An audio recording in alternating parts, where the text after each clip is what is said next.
Hey, Steve Kirby here. In this video, I'm going to show you the limbs that come in Limba's limb library.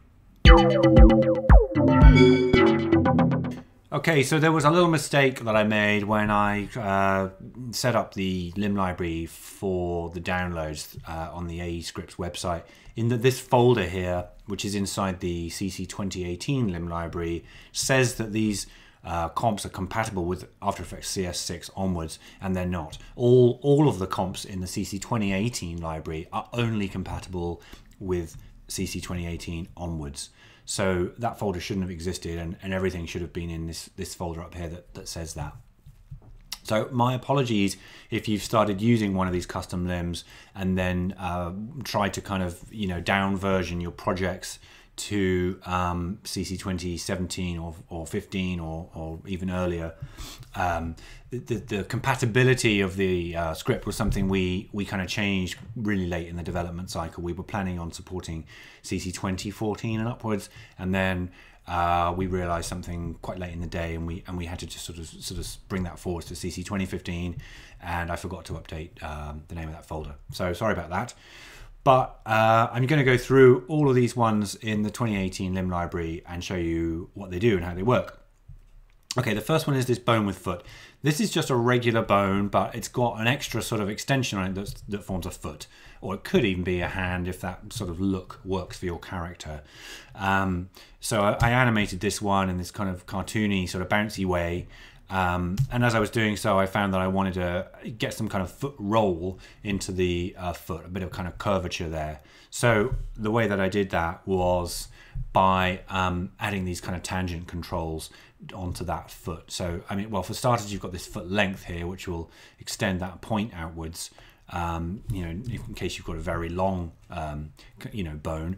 And then there are these tangent controls, which will allow that foot to kind of have these kind of like kinks to it or whatever if you're kind of rolling it on the ground plane, or maybe trying to sort of break the joints as it kind of flips forwards or whatever. And after I'd added those tangent controls to the foot, I thought I might as well add one to the sort of knee joint as well. So there's one here which allows this bone to be curved. Normal bones won't curve like that. There'll always be a straight joint. But this particular example has got this extra control to just add tangent handles to that joint there. This one's really fun to animate with. It's really simple because all of the controls are on just, there's only 3 layers, and it's just, it renders really fast and previews really fast, so you can just kind of get on with the business of actually animating stuff, and that's what I like. The next one is this colored bone. This is kind of designed for if you, like bones generally, if you're kind of working on an older machine, or you've got lots of characters in your comp and it's sort of slowing down, then you can use the normal bones, but then they're all kind of yellow, and you've got to go and change the color maybe if you find that distracting, and maybe you might want to make them a bit wider or whatever.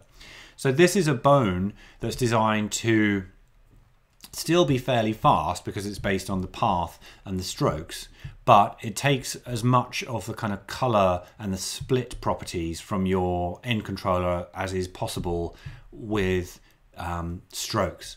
So the way it works is that I've duplicated the sort of basic stroke and then used expressions to trim down these copies and change the stroke colors to match the fill colors that you specify in the limber effect here. So if I were to change my my split here, you'll see that gets trimmed differently. Now it does sort of like have issues in that obviously we're getting that kind of circle of that trimmed stroke poking out there, and we'll also find that it doesn't go, it kind of jumps when it reaches the end point of the path. It jumps to being full like that. So they don't work quite the same as the fills. That's just a limitation of strokes themselves. But it does have the advantage that it looks more in keeping with the rest of your character. So and that's where it's kind of intended to be used. So what I'm going to do is show you a little kind of trick to copy and paste this limb onto another one, but retain the color and the split choices that you would have made before you pasted it. See, ordinarily, when we copy and paste a custom limb, we don't just paste the limb layer, we also paste all the styling and color controls and things as well, and the length and everything. I think clockwise is the only thing that doesn't paste. But obviously, the use case I'm talking about, you wouldn't want that because you want the color choices from the one you've made. So you could make your color choices here first of all, but that's probably not what you're going to do. So let's just say I've made this limb, this pink one here, but it's getting slow because I've got hundreds of them, and I want to paste that stroke-based limb. But I want all these pink color choices, and let's make it a bit longer so you can kind of see the difference. I want to make this, I want to keep this length and these color choices. So what I'm going to do is select the end controller, the one with the limber effect on that has the values I want to keep, and I'm just going to hit Control or Command D to duplicate that layer. All I really want to do is just get a copy of the limber effect, really, but that's just the quickest way of doing it. And I'm going to turn that copied layer off. Then back in the colored bone, I'm going to select one of the layers, hit copy. Oh, did that work? There we go. Hit copy, and then come back to my pink limb. I need to select one of the sort of proper limb layers, not the duplicate one, so I'll just select the ordinary end controller ankle. Then I'll paste, and limber is going to do kind of what we'd expect, and it's going to paste over all those color choices as well, which wasn't what I wanted, but I do have this stroke-based thing now. So now I can come back to the duplicate copy I made that has that limber effect on with the pink and everything in it. And then I can select the limber effect itself, and again hit Command or Control C. And then when I come back to the real end controller and select the limber effect on there, now I can hit paste. That's Command or Control V, and it's going to paste all those values into the limber effect, which basically sort of pasting just the limber effect without the custom limb layer, and that works fine. So now I can just delete that duplicate, and I've got something that isn't a million miles from my tapered limb, but will render a bit will preview a bit faster. And obviously, when I'm done animating and it's time to render, all I've got to do is select the type I want here, 2018 probably, then hit swap, and it's going to put back everything that we had in the first place. So that's kind of how that's intended to be used. The muscles and the muscles 2 are, the kind of thing that is definitely not going to be used in every project, but for certain things they might be right, and they're just a bit of fun really. So in the muscles, there's these upper bulge and lower bulge parameters, and all those are just controls to basically push a kind of additional point and tangents that's on this wedge group outwards. So, the wedge groups ordinarily look like that. And on a standard tapered limb, a wedge group just has 4 points. It just goes 1, 2, 3, 4 like that, and connects those with a four-sided shape. But what I've done in the muscles comp is I've added 2 additional points that you can't see, but they're halfway along the sides, and then those have tangents on them to smooth out the curve, and so do the sort of outgoing and incoming points that are next to them, so that when we crank up this upper bulge, you get this kind of smooth shape. And obviously there's a point where that sort of starts to not look quite right anymore. And that's just a limitation of the way that I've done it, and I'm trying to just keep it as simple as possible really. So that could be set up so that those bulges kind of automatically pop out like a rotation morph, but for now they're just you're just going to keyframe them when you or just set them and use them as they are. But they do behave fully dynamically in terms of responding to stretch and the anti-pop and everything. And apart from that, all the other controls are still the same. You can move things around and kind of break expressions to make your sleeve bigger or whatever. The muscles 2 is pretty much the same, except that they just bulge out on one side, not the other, and the tangents on the sort of normal wedge points have been removed so that they bulge out kind of sharply, like in this kind of almost like a kind of cloud shape now. And if you wanted to, you can use these checkboxes to flip them to the other side if you had a clockwise limb like that. The simple foot is a nice sort of simple fill-based tapered stroke with an integrated foot. So you know, this just, you know, for anyone who's sort of watching this and you know, hasn't downloaded Limber and had to play with it yet, this leg is all on one layer here. We've got the, you know, the upper, the lower, and the foot are all being made from a single shape layer here. And you know, as we move these controllers around, we've got the parameters that still behave as we'd expect them to. So at the moment, that foot is oriented to the comp. You know, it's always pointing west like that. But if I turn on this rotate end, then it's going to snap to the angle of the leg, just like you kind of, you know, might want it to for certain parts of a walk cycle or whatever. Along with the kind of normal controls for you know, tapering limbs based on these circles that connect at tangents, the foot follows the same principle. So I've added this thing called C4 diameter, which is effectively the sort of diameter of the toes. So I can make that smaller or bigger. Let's just zoom in a bit. And then I've got a length as well to just dictate how long that foot is. Because obviously you might have a much bigger or a much smaller character, and you need those shapes and sizes to obviously sort of be relative to that. There's a foot rotation in here as well, which you know, is just a kind of standard sort of FK rotation, and that will also mean that if you do have the rotate end off, then you can then angle this, set a sort of base angle rotation like that, so that then when you do your walk cycle, you will find your foot, you know, retains its sort of, you know, ground sort of sense of being stuck to a ground plane like that, as the rest of the leg moves. And you'd have to kind of keyframe that off when you came up, maybe, or maybe you just manually change the foot rotation control on here at that point, something like that. Quite often I kind of prefer to animate my feet with FK anyway. And then the foot with toes, actually that is an animated example, so you kind of see the way that I've done that, you know, with these rotation keyframes and changing the you know, position of the ankle end controller here. That's where it kind of goes up at the back, and I've had to sort of, you know, manually sort of make that work with a ground plane and try and keep the angles all sort of in the right place. And then we have extra controls on here because we now have toes, as well as the sort of a shape of the foot that we already had on the simple foot.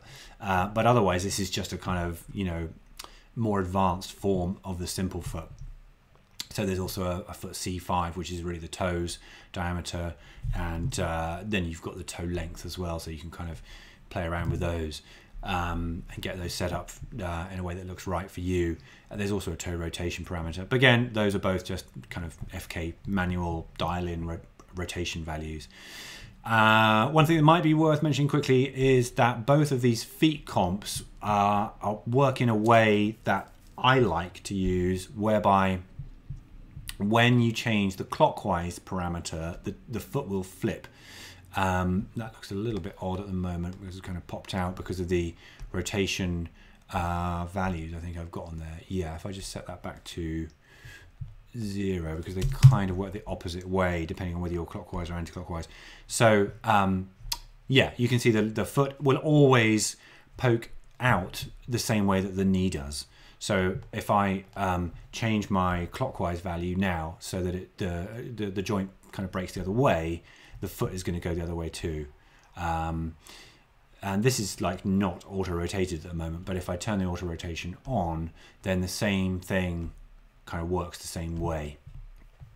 I like it set up like this because it's much quicker to copy and paste one leg into another, and if my character's facing the other way, or if they have two legs that are facing outwards, all I've got to do is just change the checkbox there and the foot kind of follows on as well.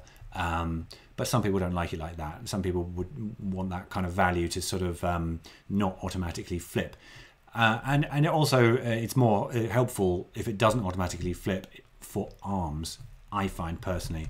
So the sort of thing to sort of start with, if you're trying to set up something like that without that kind of automatic flipping, is the hand comp here, which has this kind of integrated hand in it, a bit like the toes, a bit like the feet, sorry.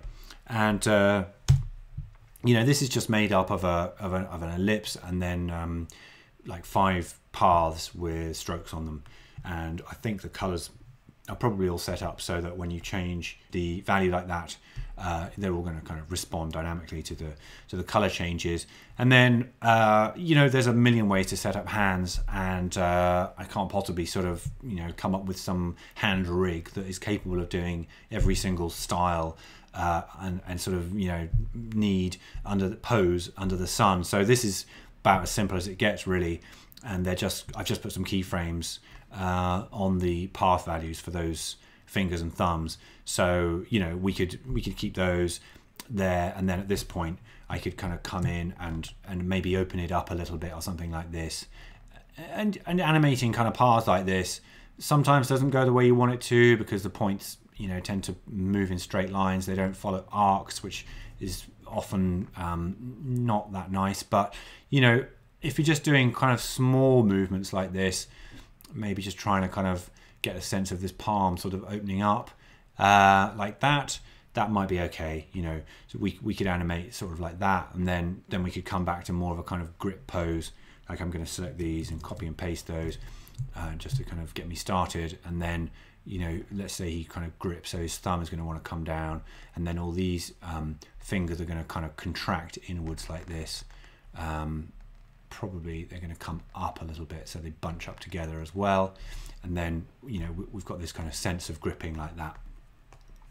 The nice thing about having all of your fingers on the same layer is that once you've kind of, you know, selected one, and also if you don't have any selected like this, if you want to kind of get access to your paths, if you just hit G to get the pen tool, then it kind of, After Effects will highlight all those points for you, and then you can select them. And once you've got one selected, you can then hit V, go back to the arrow tool, and then you can just manipulate them all.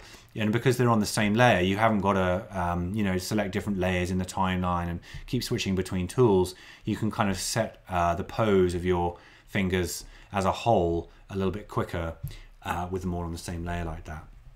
That's one way that I like to do things sometimes. So that is the way the hand works.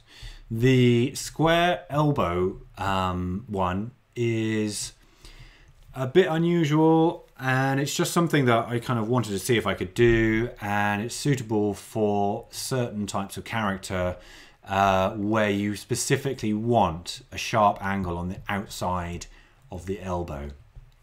It didn't look right having this with kind of circular ends to it, so I added this control onto the arm to make a square start there, which, you know, you may not want, so you can just turn that off and you're going to go back to having the sort of circle.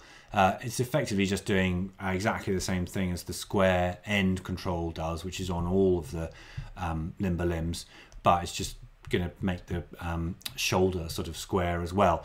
You probably find that you know, might be a little bit difficult to sort of rig up, because, you know, as that thing kind of rotates around when you animate, I don't know quite how that's going to join onto a body, you know, smoothly, but yeah, there may be sort of that may be sort of a styling thing you want, or maybe you just turn the square start off and then, you know, have that go around the kind of corner of your body there or whatever.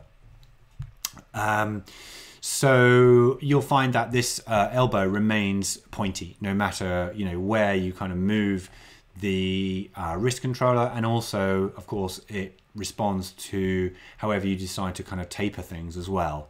And that's something, you know, being dynamic like that and always kind of like bulging out from the outside is something that you just can't do with any other sort of rigging tools, because everything else, you know, would either use two pieces of artwork, and obviously those aren't going to kind of bulge out dynamically like this, or you could, you know, use an ordinary kind of stroke with a miter join on a bone or whatever, but then you wouldn't have the ability to taper it. So this allows you to have a taper like this and yet still have this pointy elbow, which is, you know, going to be useful for some characters.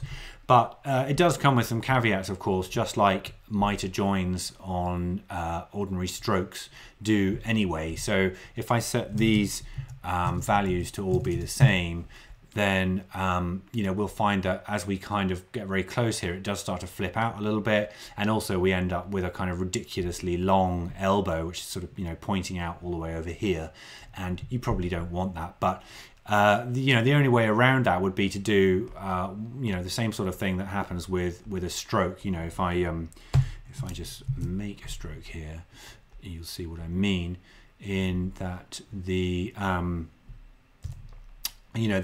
sort of mitre has to be kind of truncated at some point like this, and depending on where the angle is, that will kind of pop on and off like that, which you're not going to want that when you're animating. So I just made a decision to kind of not bother having a mitre limit, and the whole thing just gets pointier and pointier. But if you taper the limbs, then that doesn't happen quite so often. If you taper them kind of consistently, I mean. So we could set this back down to 120 and say 60, and then it's going to look kind of okay up until a decent sort of fold in the arm.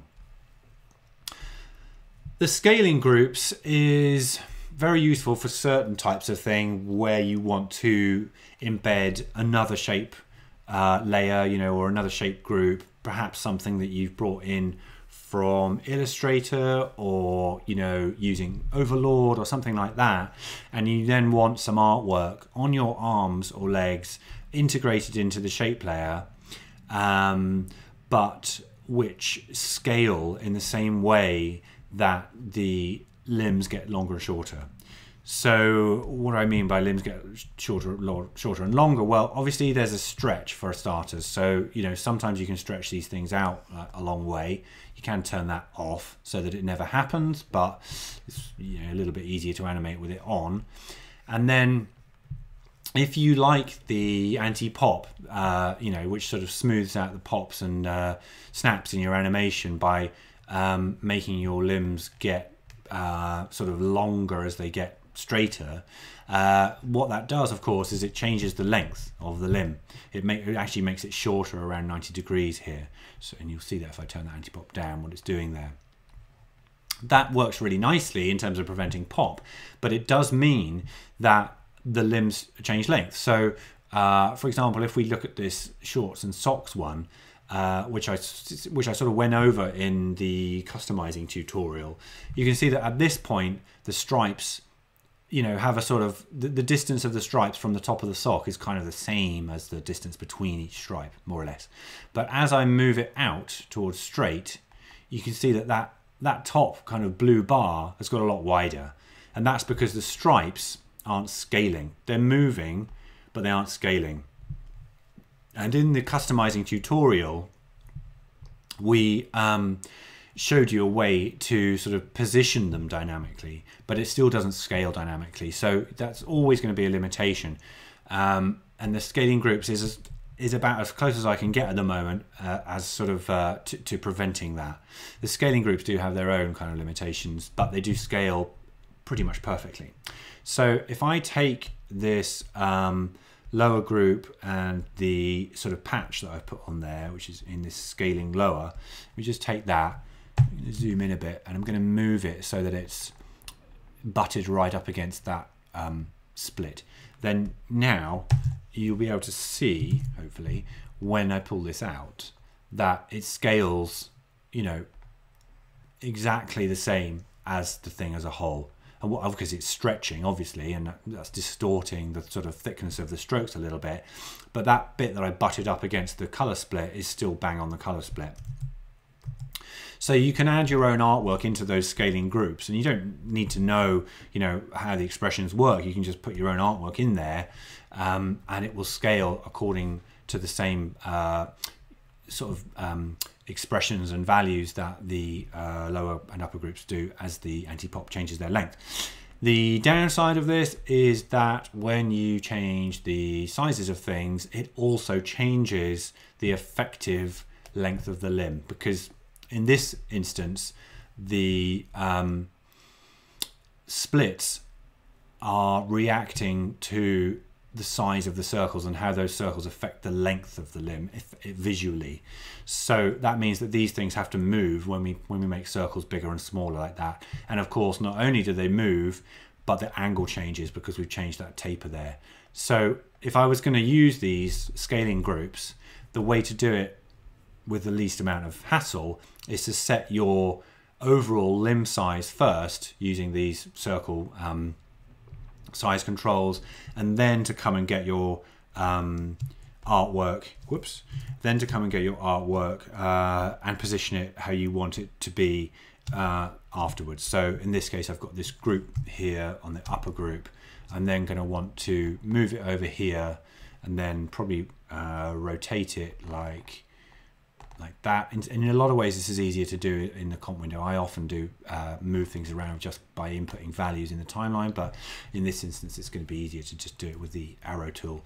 So that's now there, and then that's now going to scale perfectly as I kind of drag things out. And actually, the angle is going to change a little bit as the stretch kind of changes the angle of the thing. But that unfortunately is one limitation of these. But that's going to be accentuated more depending on the kind of steepness of your taper. So if we had something much closer to parallel, that wouldn't be quite so much of a problem. I'll just move that. Come here. There we go. Whoops. Oh dear, we're going all wrong here. Let's do that again. Rotate that again, like that. Put that back. And now I think it will stay, yeah, it's coming off the line a little bit, but not very much. Okay, so that's the scaling groups, definitely got their uses. The shorts and socks we kind of already went over in the customizing tutorial, and probably the version of this that we kind of built there, if you followed through that tutorial, is probably better in 9 out of 10 cases than this one, because this one uses 2 separate limb layers for the upper and the lower parts of the limb, and there's nothing wrong with that, but it does make things a little bit more complicated when you are copying and pasting this style, because when you duplicate the limb layer by, you know, hitting Command or Control D and sort of doing it the manual way in the After Effects timeline, you end up with what's called what I call an orphaned limb layer, because this layer, the upper only, is no longer kind of known about by the script. It's the duplicate. So if you want to copy and paste a custom limb that has been split across 2 limb layers, then you need to follow a fairly sort of strict procedure for doing that because of the way that Limber deals with orphaned limb layers. So the first thing to do is to select the orphaned limb layer, the one that you want to copy, and that in this case that's this one. This is not part of the limb set. If you want to know which layers are part of your limb set, just go to the search box here and type in limb L layers, and you'll see some sooner or later one of your layers will have an expression on it, as long as you've got one of the limb layers selected. And so if I just pull down this expression so you can see here, that will give you a list of all the layers that are part of the limb set. And this left leg upper only is not in there. The one that's in the set is the left leg, because this is the orphan duplicate that we're looking at now. So I want to start by copying and pasting the orphaned one. So I'm going to take this left leg upper only, and I need to select that layer. I can't select the controllers or the unorphaned limb layer. I have to select the orphaned one. Then I hit copy. Then I come back to my comp, and this is before I've duplicated anything. Then I'm going to paste. So now I get that new limb there. But now I need to turn this one into an orphan in this comp. So I'm just going to hit Control or Command D. That leg 2 is now my orphaned one. I'm just going to drag that down so it's kind of in the same place as the other one. Then I'm going to come back here. Then I'm going to select the one that's not orphaned. Then I'm going to hit copy that. Then I come back to the comp, my destination comp, select the non-orphaned one, and hit paste. And I'm going to get that one pasted over. So now I have a kind of a copy of what I had going on there. I've got 2 limb layers that each represent different halves of the limb, and they've been copied and pasted from here. I don't have the stripes because that's a separate layer, but I could bring those over. And that procedure is the only way at the moment to copy and paste limb layers that are sort of orphaned and split into two like that. It's a bit convoluted, but if you follow those instructions, it should work.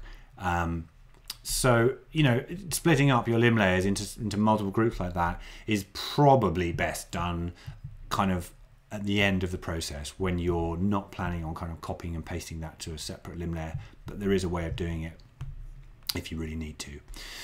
Okay, the t-shirt, I think we covered this when we had the customizing tutorial, but this is a pretty sort of simple one. It's got these two sort of tattoos in there, which, you know, I was just messing about, but you can replace those with, you know, any kind of artwork you want. And I've made it so that they, you know, stretch, well, they don't stretch, but their position kind of stretches, if you like. It's relevant relative to the length of the arm. And then you also have the split controls work slightly differently on this one. Because it's designed to only ever be a t-shirt sleeve, the three colors are all used on the top half, so that you've got this, you know, this blue, which is obviously the t-shirt color. Then you've got this brown, which is your kind of shadow, you know, shadow on your sort of skin color. And then you've got the skin color itself. That's the bottom one there. And it looks like the shadow is actually on multiply mode as well, which you could sort of dig in there and change if you wanted it to be, you know, a blue or something. And then on the limb layer itself, you've got controls to dictate the, you know, sort of offset sizes for the sort of the inside arm, and then the sort of sleeve of the t-shirt can be kind of moved around like that. This is all kind of like pretty you know, basic kind of expression sort of disabling stuff in the limb layer that I've covered in some of the other tutorials. And then I've just simply linked those properties that we you know, covered, sort of breaking the expressions, disabling the expressions. I've just linked them to these new effect controls here so that they're easier for you to access. You know, and one of the nice things about the way Limbo works with the copy and paste is that all these expression effect controls paste over as well. So you know, we can continue kind of playing with these, and they're all relevant to the current limb kind of thing. And then the last one, the trouser, is probably the simplest one of all. You know, you've got just a normal limb, except that we've again sort of broken the expression on that the what is it, lower group proximal, and then sort of reconnected that to this slider control here, so you can just make that trouser width whatever you want.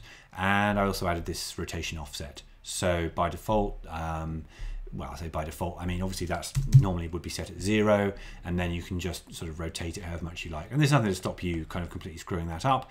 It's just a, you know, you'd have to kind of eyeball that and just animate it manually to wherever it should be.